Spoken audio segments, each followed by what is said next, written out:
मंडळी, मस्साजोग मधील सरपंच संतोष देशमुख यांच्या निर्घृण हत्येमुळे बीड जिल्हाच नाही तर संपूर्ण महाराष्ट्र सध्या आदरलाय। बीडच्या संतोष देशमुख हत्या प्रकरणावरून आरोप प्रत्यारोप, धक्कादायक खुलासे, आरोपींच्या अटकेची मागणी यामुळे बीड जिल्ह्यातलं राजकारण चांगलंच तापलंय। देशमुख यांच्या हत्येच्या निषेधार्थ आणि त्यांना न्याय मिळावा या मागणीसाठी आज बीडमध्ये मूक मोर्चाही काढण्यात आला होता। सर्वपक्षीय नेत्यांनी संतोष देशमुख यांना न्याय मिळावा अशी मागणी केली। अप्रत्यक्षरित्या धनंजय मुंडे आणि वाल्मिक कराड यांच्यावरतीही निशाणा साधला। पण मस्साजोगच्या घटनेची दहशत आणि हे प्रकरण ताजं असतानाच आता दुसरीकडे धाराशिव जिल्ह्यातील तुळजापूर तालुक्यातून सेम अशीच एक धक्कादायक घटना उघडकीस आली आहे। मंडळी, सरपंच संतोष देशमुख हत्या प्रकरणाचे तीव्र पडसाद राज्यभर उमटत असतानाच आता पुन्हा एका सरपंचावर प्राणघातक हल्ला करण्याचा प्रयत्न करण्यात आलाय। तुळजापूरमध्ये बीडच्या घटनेची पुनरावृत्ती घडल्याचं दिसून येत आहे।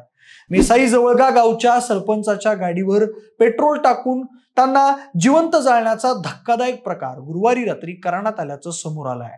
सरपंच नामदेव निकम हे भावासह गाडीत बसले असताना त्यांना पेट्रोल टाकून जाळण्याचा प्रयत्न करण्यात आल्यानं तुळजापूर परिसरात सध्या भीतीचं वातावरण आहे। नेमकं प्रकरण काय आहे? तुळजापूर तालुक्यातील मेसाई जवळगा गावच्या सरपंचावर हल्ला का करण्यात आला, सगळंच या व्हिडिओच्या माध्यमातून जाणून घेऊयात। नमस्कार, मी प्रथमेश आणि तुम्हाला तर माहिती आहे आपला विषयच भारी। मंडळी, सुरुवातीला आपण नेमकं प्रकरण काय हे समजावून घेऊयात। तर बघा, हल्ला झालेले सरपंच नामदेव निकम हे धाराशिव मधील तुळजापूर तालुक्यातील मेसाई जवळगा गावचे सरपंच आहेत। मध्यरात्री 1च्या सुमारास नामदेव निकम हे बारुळ गावाजवळून गाडीने प्रवास करत होते। त्यांच्यासोबत त्यांचा भाऊ देखील गाडीत होता।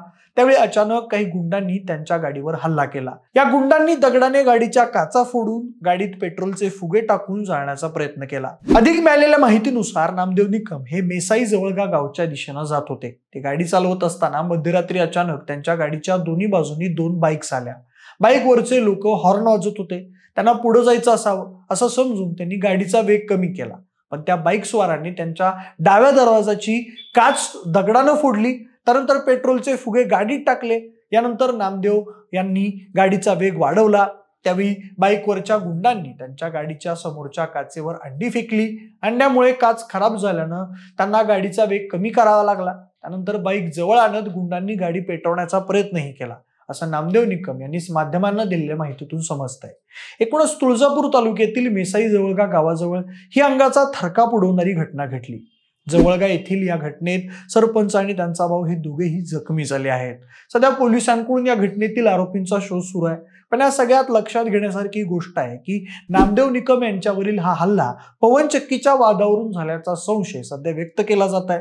कारण याआधीही पवनचक्कीच्या कंपन्या आणि या गावातील शेतकऱ्यांमध्ये वाद झालेले होते। खासगी बाउन्सर्स आणून या ठिकाणी दहशत माजवण्याचं काम हे पवन कंपन्यांच्या माध्यमातून करण्यात येत होतं। त्या पार्श्वभूमीवर हा हल्ला झाल्याचा संशय आता या गावचे सरपंच नामदेव निकम यांनी व्यक्त केलाय। एकूणच स्थानिकांच्या माहितीनुसार तुळजापूर तालुक्यात पवनचक्क्या माफियांची दादागिरी वाढल्यामुळे लोक हैराण झाले होते। शेतकऱ्यांना त्यांचा त्रास होत होता। पवन कंपन्यांना पवनचक्क्या उभारण्यासाठी जमिनी देण्यासंदर्भात हा वाद होता आणि याच वादातून जवळगा या गावचे सरपंच यांना गाडीसह जाळण्याचा प्रयत्न केल्यामुळे या प्रकरणानं वेगळं वळण घेतलं होतं। या प्रकरणामुळे खळबळ माजली होती आणि या प्रकरणी पोलीस काय कारवाई करतात याकडे सर्वांचं लक्ष लागलंय।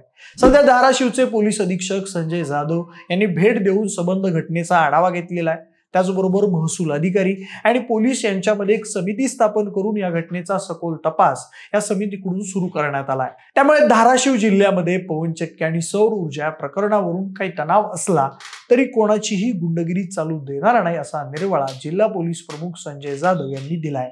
पण एकूणच सदर घटना ऐकून नामदेव निकम यांच्या आईला बोलताना रडू कोसळलं। त्यांनी थरथरत्या स्वरात सांगितलं की गावातली लाईट गेली होती, त्यामुळे शेतामध्ये पाणी सोडता येत नव्हतं। गावातील शेतकरी लाईटसाठी ओरडू लागल्यामुळे माझा मुलगा लाईट चालू करायला गेला होता। तिथून परतत असताना त्याच्यावर हल्ला झाला। मी तेव्हा झोपले होते। माझ्या नातेवाईकांनी येऊन मला उठवलं आणि झालेला सगळा प्रकार सांगितल्याचं नामदेव निकम यांच्या आईनं म्हटलंय। हे सगळं सांगताना निकम यांच्या आईच्या डोळ्यात अश्रू होते।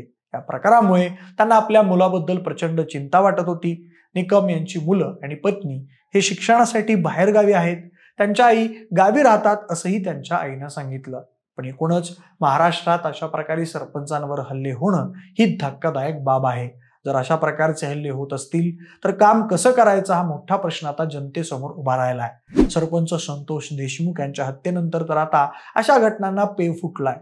पण एकूणच पोलीस यंत्रणा आणि सरकार या पवन कंपन्यांवर काही कारवाई करणार का हे पाहावं लागेल. तुर्तास आम्हाला या संपूर्ण प्रकरणाबद्दल नेमकं काय वाटतं, सरपंच नामदेव निकम यांच्यावर नेमका कोणी हल्ला केला असेल, सरकारने या पवन चक्क्या माफियांचा बंदोबस्त करायला हवा का, तुमची मतं आम्हाला कमेंट बॉक्समध्ये नक्की कळवा. जर हा व्हिडिओ आवडला असेल तर लाईक आणि शेअर करा. सोबतच आपल्या विशेष बारी या YouTube चॅनलला देखील सबस्क्राईब करायला अजिबात विसरू नका. धन्यवाद.